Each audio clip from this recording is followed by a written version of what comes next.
I talked it out, but no one is hearing me. Spinning in and out of waterfalls, and I can't find my way out. No, city fall, city fall.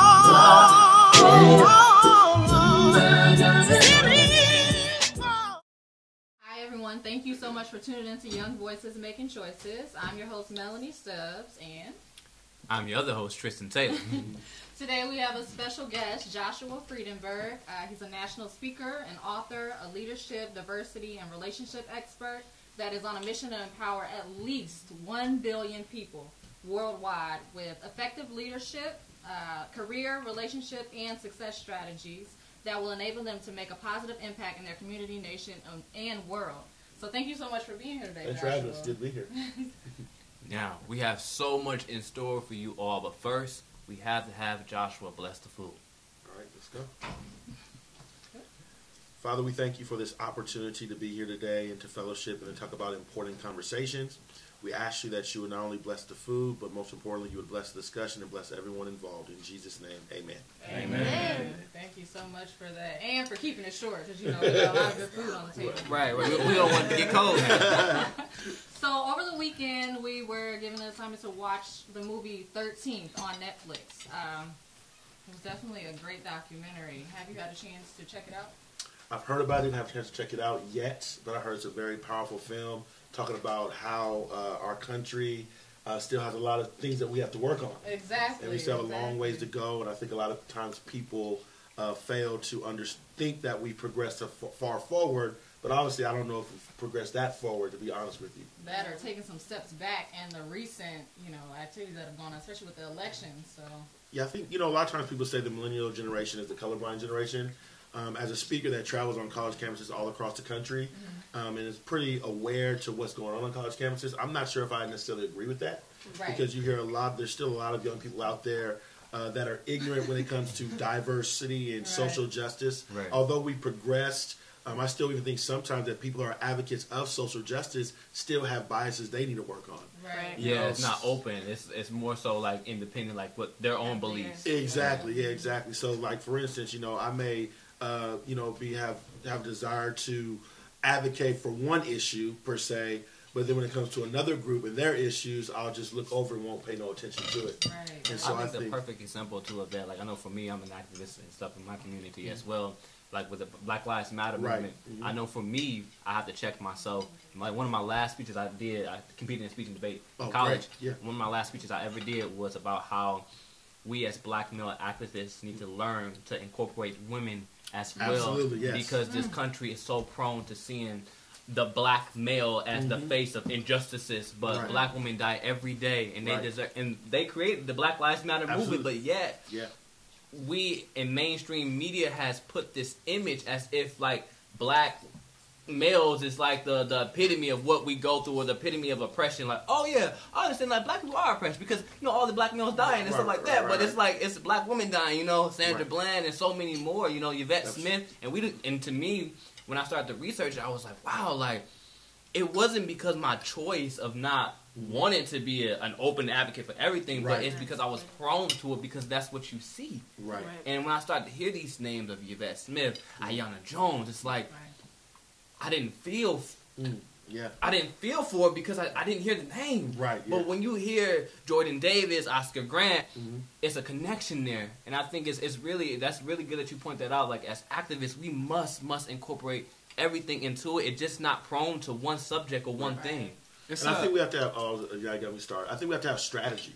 Yes, absolutely. I think now again, this may be controversial, but hey, that's what we're talking about, right? I think it's good to march, but I don't think marching is enough. Yeah, I think people get out there and they see it on television. They see us, bringing awareness, which is good. But what do you do after awareness? The reality is, we've been marching, we've been doing this stuff since Ferguson, or really since Florida and Trayvon Martin. But we're still seeing the killings. Right. So I think when it really gets down to it, we need effective leadership. Absolutely. And I think that's where we've dropped the ball as far as leadership. And one of the things I was talking to my panel about, my team about today at our conference, is it's not even about individual leadership. It's about, can you build a team? Right. Because in the 21st century, leadership is really not about an individual. We're waiting on a Dr. King and Malcolm X and all these wonderful leaders of our past. But in reality, there was more behind that leader than just the leader itself. There was a Coretta Scott King. There was a Rosa Parks. And I think as we move forward, what we need to really talk about is how do we build effective teams with strategic strategy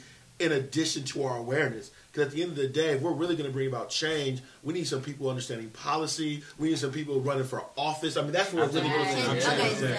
So, what do you feel like is the biggest barrier to building to building those groups, those leadership? I think it's a lack of teaching of leadership in our communities.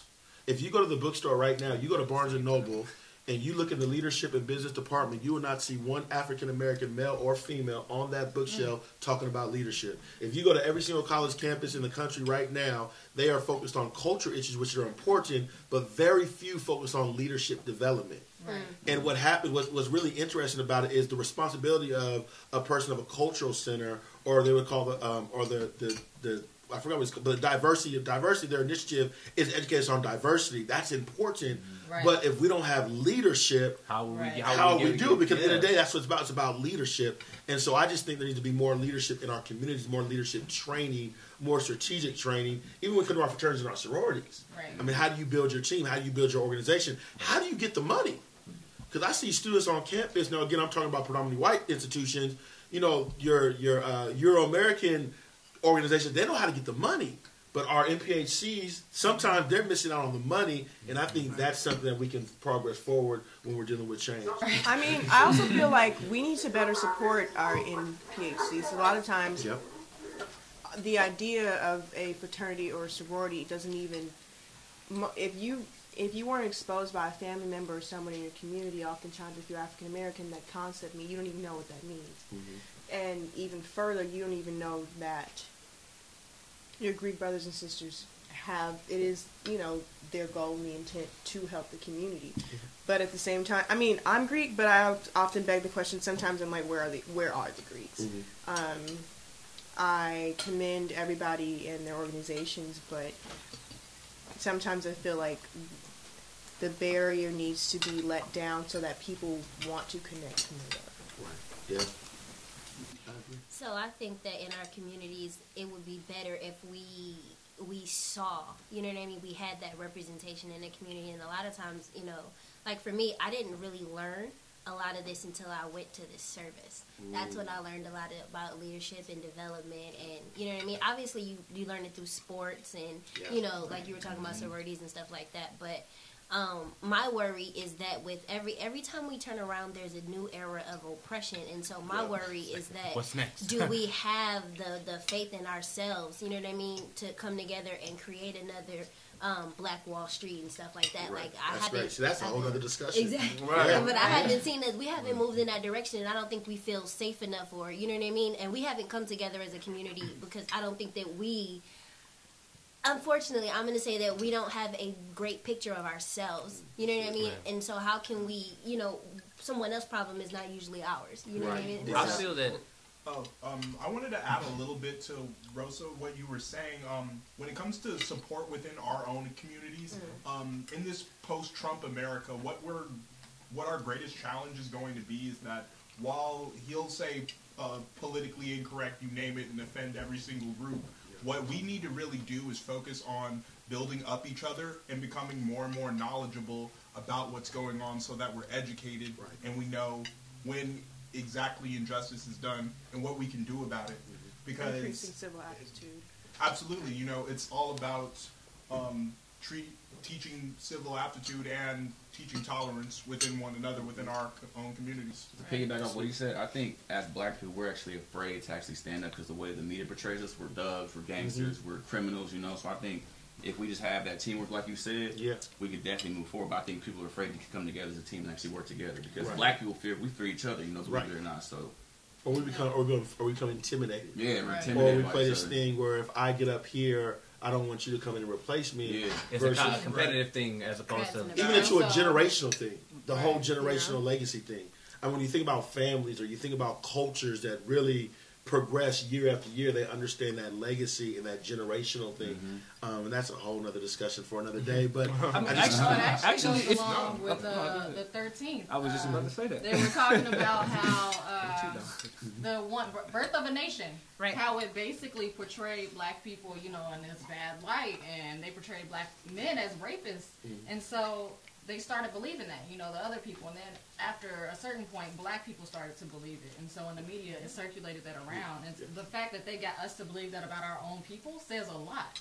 And nowadays, I think with the generation, you got to be careful what you listen to. Exactly.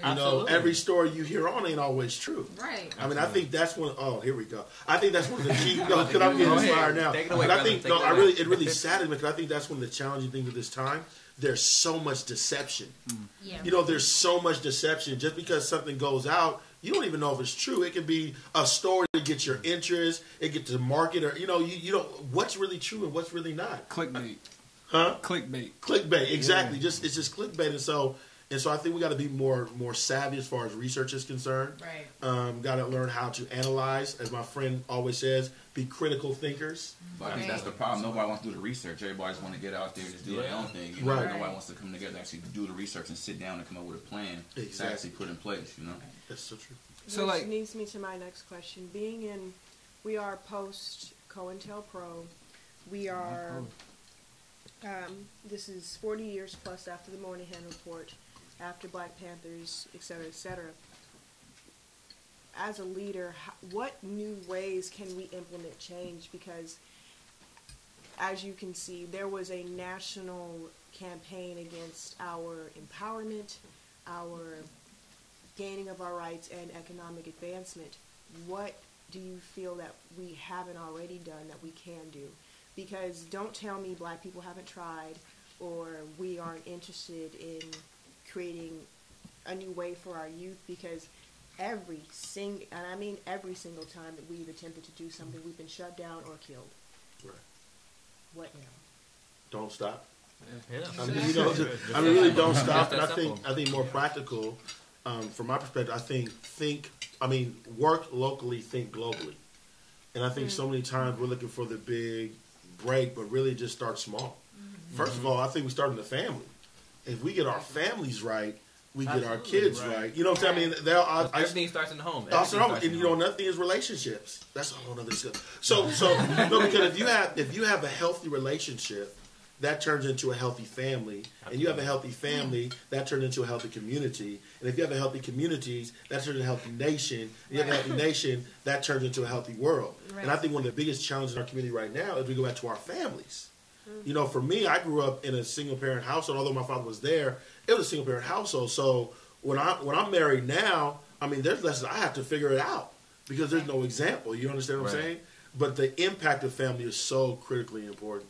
Right. And that's where it brings into that mass incarceration where they break apart our families. Starting young, starting in the 3rd grade, they anticipate how many bodies they plan to put in prisons. And that's taking away fathers, mothers, brothers, sisters. And that's where it starts in the household, like you said, to build each other up and be prepared to come together after that family is threatened to you.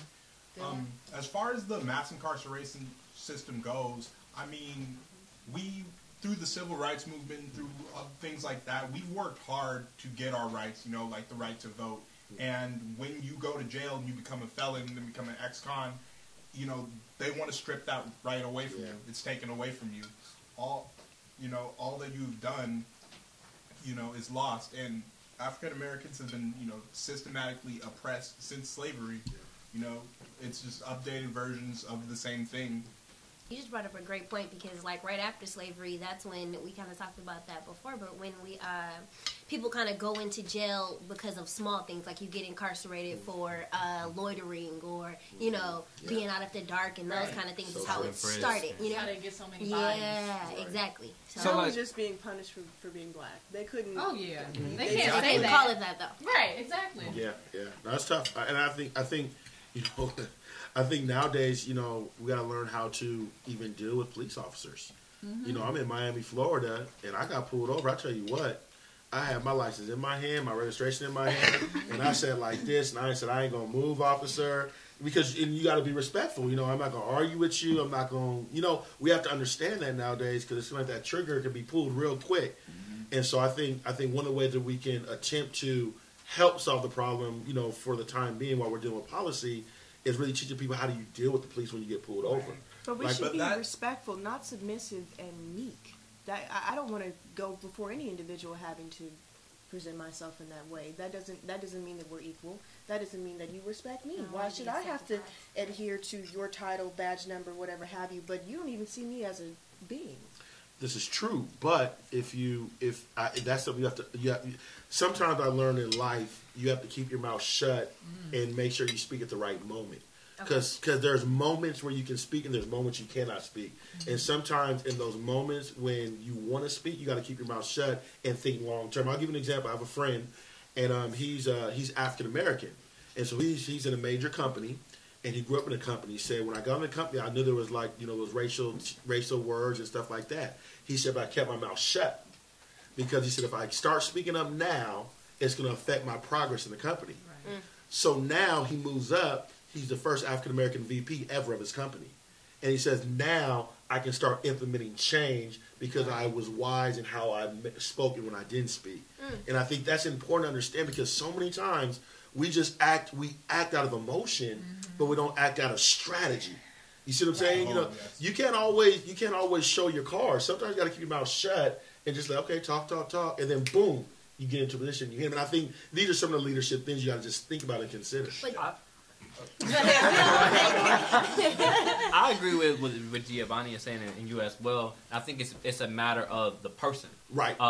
For him to do that, I think that's a wonderful story to share because it's like he took that was him taking the bait for his people. Like I'm just gonna go through this for them, so they won't, so I can reach a position and I can bring you on, And then there's another sector that Giovanni is speaking on, is where I'm respectful, but you still shot me. Yeah. So it's like where is the common ground, but at the same time, it's still whether you're going to be. I do believe that there should be a level of respect there in general. But the problem is when you don't show me respect, it's like I'm afraid, and I don't know what more to. I don't know what more to do because John, I did have one question just about that. If the system's always been slanted against us, and even when you're polite to an officer, like Philando Castile did everything right when he was pulled over, and he still got shot and killed in front of his loved ones at the end of the day. What do we tell the police? Like, how do we change how they act? How do we change how the prison system is? How do we change what they're doing if we change our behavior? Well, we have to say what's effective. Absolutely. The question is what's effective. Right. Yeah. If we're going to cuss the police officer out, is that effective? Is it going to win at the end of the day? No. If a cop is already racist, he's looking for a reason for you to give him a reason to shoot you. So you get up there and start telling him off. Oh, and that see I know we're mad, but again we got to be wise in what we do. You got to remember if this person is racist, he's looking at, and I'm not saying. By the way, let me just say real quick. I'm not against police officers at all. As a matter of fact, I support police officers because I believe there's corruption everywhere. So let me just say that real quick. But for the corrupt police officer, if his mindset or her mindset is that I am going to shoot you, right? They're looking for a reason. And so, and there's something that's just gonna be crazy. I understand I'm in LA. I've been pulled over for no reason. They think I'm a drug dealer. I was in Texas driving. They said you got a dead body in the back of your trunk. Listen, I understand. And I was like my sister over here. Right. And I was like, what? What you mean? Right. I'm like, I'm a man of God, and I'm like, brother, I'm a motivational speaker. Who you pulling up? Right. Yeah. And then my friend told me, said, Josh, are you crazy? You're driving to some of these areas, and you better keep your mouth shut because they may try to kill you and don't nobody know about it. And it just woke me up that I got to be wise and I got to have emotional intelligence. And although they're going to say some disrespectful stuff, they're going to do some stuff. That may not be the time. The time is after I get through it. Then I can start taking the precautions in order to deal with the situation. So it's after you have that learning experience, then it's where do you go from there? Yeah, it's the ultimate outcome. You know what I'm saying? Is it going to win Is it going to win now or going to win later? You have to be strategic. But with our young folks, you know what I mean? They're looking at what's on social media, what's being broadcasted in the news. And so for them, we feed off of emotion and things like that. But it's like, at what point if I don't say nothing to this officer, and you know, I'm in the car with so and so, so you know, your dignity, your pride, those kind of things. It's like, you know, if I don't say nothing to this officer at this point, you know, later on, well, not even say later on, we'll say what will happen, what's going to be the outcome as far as, you know, did I lose a battle? Did I lose a fight? Did I lose the war? Like, you know, what am I saying no because? Okay, if you go off on a police officer, are you going to win? Because remember, it's all about advance, it's all about change. It's not about getting revenge. Remember, because let's look at Dr. King. Let's look at the Dr. King approach, the nonviolent approach. Because remember, people are coming at King and they're shooting, they're spitting, they're doing all this stuff, and King is telling people just sit back and don't do nothing. There was a civil rights change then. So now my thing for what I'm saying right now is what are we doing all of that for? Like what is going to be the next, like for instance, like we gotta be strategic. That's what I'm saying. Right. Black Lives Matter. But at the same time, the Art of War teaches you cannot expect your oppressor to have. You're not going to convince him of his morals or sensibilities. He doesn't have any.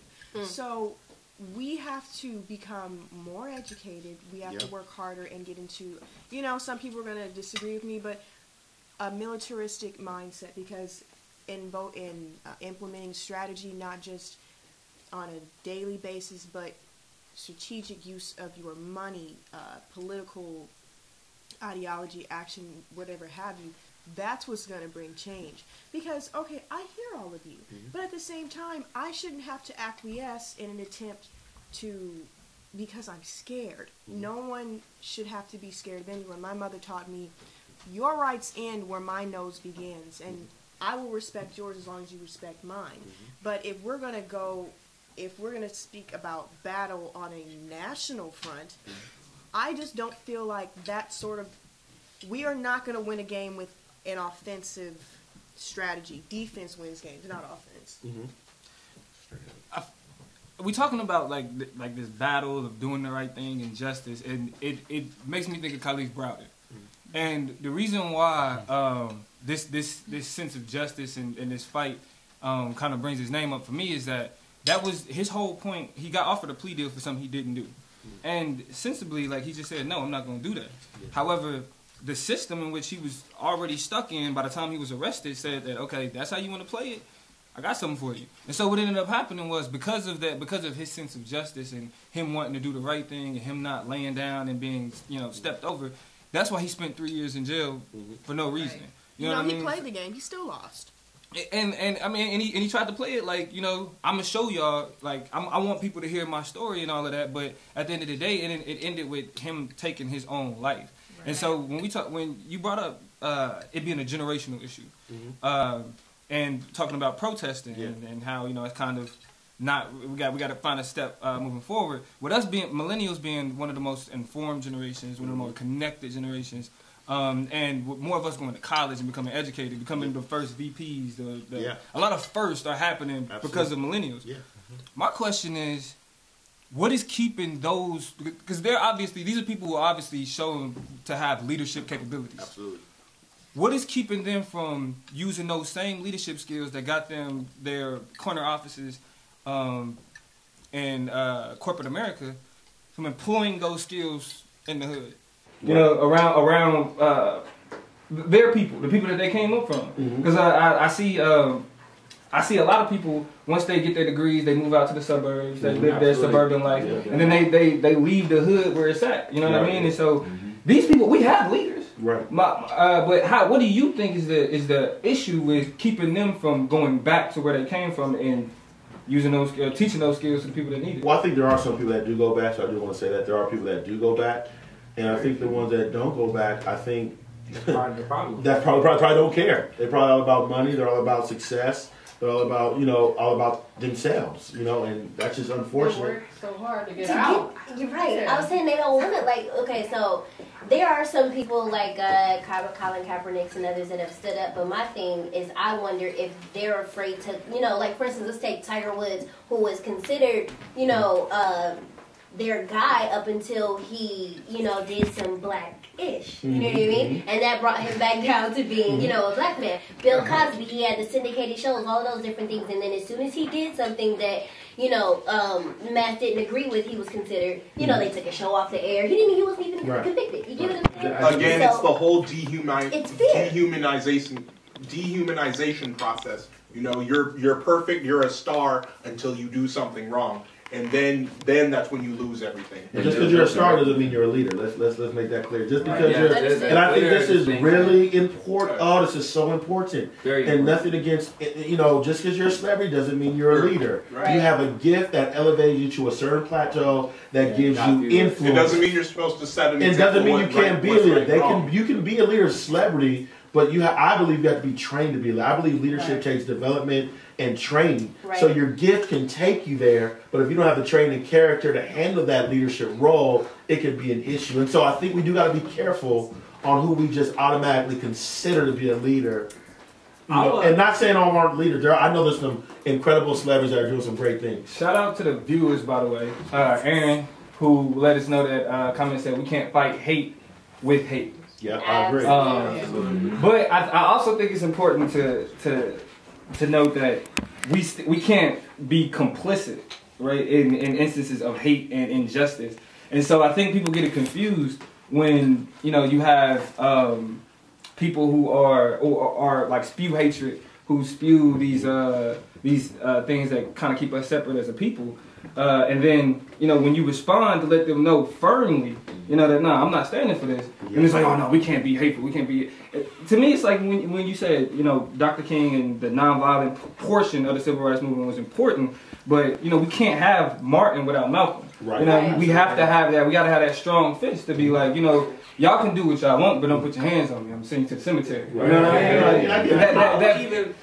I would, not to cut you off, I would even argue that Dr. Martin Luther King was violent, except he did it a strategic way. It's all about... Instead of him being violent, with him showing that confidence and that sternness and blackness, and you not being violent when I'm spitting in your face and I'm beating you, you won't attack me to give me a reason to kill you. He provoked the violence out of the oppressor. Right. Violence was always there, and I want to point out a key thing that I think people should really also remember.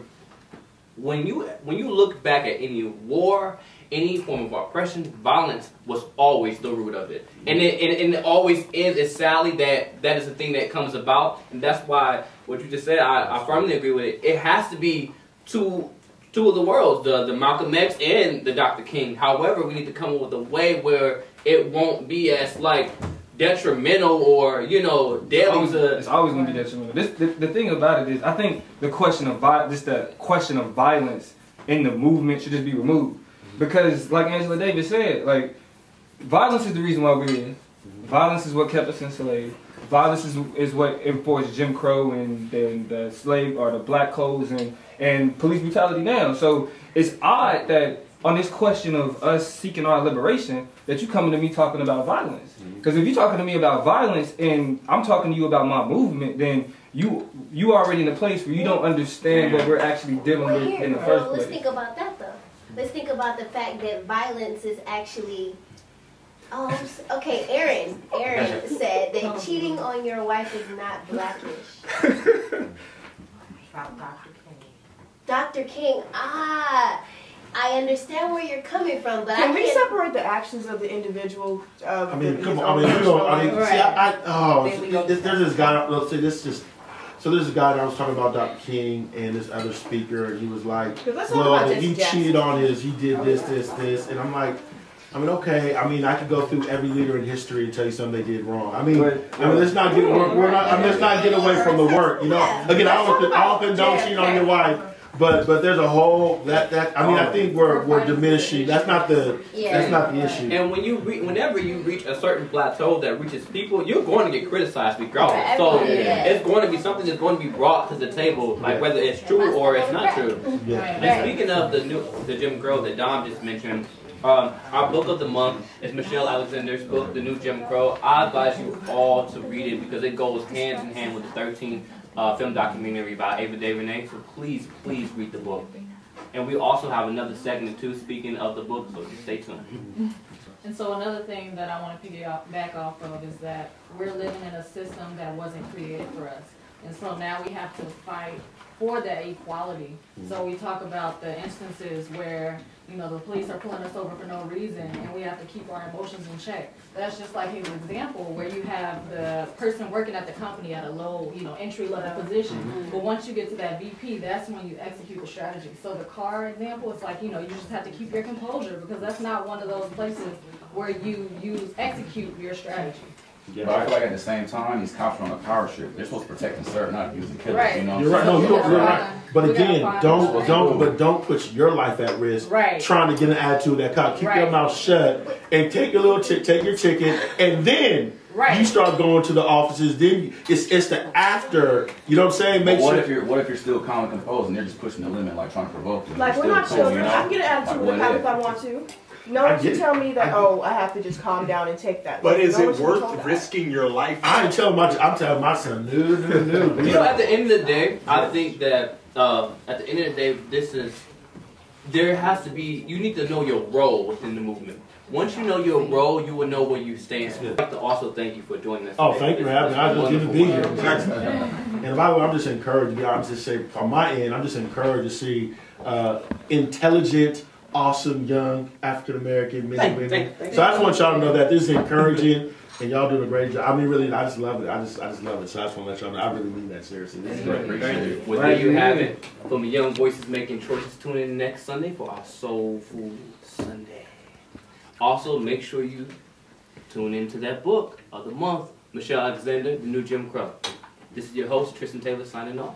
And I'm Melanie Stubbs. We'll see you next week. Spinning in